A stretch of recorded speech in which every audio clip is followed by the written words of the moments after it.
ಇವತ್ತು ಜಾರಿಗೆ ಬಂದಿರೋದು ಬಜೆಟ್ ಘೋಷಣೆಯಲ್ಲಿ ಅಂದರೆ ಶ್ರೀಗಂಧ ಅಂದರೆ ಏನಾಗಿದೆ ಅಂದರೆ ಇವತ್ತು ಕರ್ನಾಟಕ ಇಡೀ ಭಾರತ ದೇಶದಲ್ಲಿ ಶ್ರೀಗಂಧ ಬೆಳೆಯೋದರಲ್ಲಿ ಮೊದಲನೇ ಸ್ಥಾನದಲ್ಲಿದೆ. ಆದರೆ ಏನಾಗಿದೆ, ಶ್ರೀಗಂಧ ಬೆಳೆಯುವ ರೈತರಿಗೆ ಇವತ್ತು ಬಹಳ ಕಿರುಕುಳ ಆಗ್ತಾ ಇದೆ. ಅರಣ್ಯ ಇಲಾಖೆಯಿಂದ ಕಿರುಕುಳ ಆಗ್ತಾ ಇದೆ, ಪೊಲೀಸ್ ಇಲಾಖೆಯಿಂದ ಕಿರುಕುಳ ಆಗ್ತಾ ಇದೆ. ಅದಕ್ಕೆ ಇದನ್ನು ಅಗ್ರಿಕಲ್ಚರ್ ಕ್ರಾಪ್ ಅಥವಾ ತೋಟಗಾರಿಕೆ ಬೆಳೆ ಅಥವಾ ಇದನ್ನು ಕೃಷಿ ಬೆಳೆ ಅಂತ ನೀವು ತೀರ್ಮಾನ ಮಾಡಬೇಕು ಅನ್ನೋದ್ರ ಬಗ್ಗೆ ನಾನು ಧ್ವನಿ ಎತ್ತಿದ್ದೆ. ಅದನ್ನು ಇವತ್ತು ಬಜೆಟಲ್ಲಿ ಘೋಷಣೆ ಮಾಡಿದ್ದಾರೆ. ರೈತರು ಅದು ಇಂಪ್ಲಿಮೆಂಟ್ ಆದಮೇಲೆ ಮುಕ್ತವಾಗಿ ಅವರ ಜಮೀನಲ್ಲಿ ಬೆಳಿಬೋದು, ಶ್ರೀಗಂಧನ ಅವರೇ ಕಟ್ ಮಾಡ್ಬೋದು, ಅವರೇ ಮಾರ್ಬೋದು.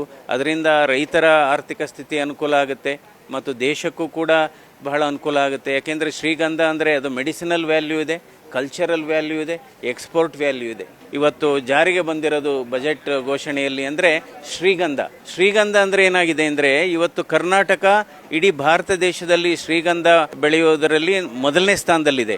ಆದರೆ ಏನಾಗಿದೆ, ಶ್ರೀಗಂಧ ಬೆಳೆಯುವ ರೈತರಿಗೆ ಇವತ್ತು ಬಹಳ ಕಿರುಕುಳ ಆಗ್ತಾ ಇದೆ. ಅರಣ್ಯ ಇಲಾಖೆಯಿಂದ ಕಿರುಕುಳ ಆಗ್ತಾ ಇದೆ, ಪೊಲೀಸ್ ಇಲಾಖೆಯಿಂದ ಕಿರುಕುಳ ಆಗ್ತಾ ಇದೆ.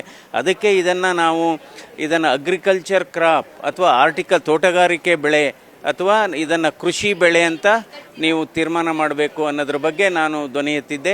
ಅದನ್ನು ಇವತ್ತು ಬಜೆಟಲ್ಲಿ ಘೋಷಣೆ ಮಾಡಿದ್ದಾರೆ. ರೈತರು ಅದು ಇಂಪ್ಲಿಮೆಂಟ್ ಆದಮೇಲೆ ಮುಕ್ತವಾಗಿ ಅವರ ಜಮೀನಲ್ಲಿ ಬೆಳಿಬೋದು, ಶ್ರೀಗಂಧನ ಅವರೇ ಕಟ್ ಮಾಡ್ಬೋದು, ಅವರೇ ಮಾರ್ಬೋದು. ಅದರಿಂದ ರೈತರ ಆರ್ಥಿಕ ಸ್ಥಿತಿ ಅನುಕೂಲ ಆಗುತ್ತೆ ಮತ್ತು ದೇಶಕ್ಕೂ ಕೂಡ ಬಹಳ ಅನುಕೂಲ ಆಗುತ್ತೆ. ಯಾಕೆಂದರೆ ಶ್ರೀಗಂಧ ಅಂದರೆ ಅದು ಮೆಡಿಸಿನಲ್ ವ್ಯಾಲ್ಯೂ ಇದೆ, ಕಲ್ಚರಲ್ ವ್ಯಾಲ್ಯೂ ಇದೆ, ಎಕ್ಸ್ಪೋರ್ಟ್ ವ್ಯಾಲ್ಯೂ ಇದೆ.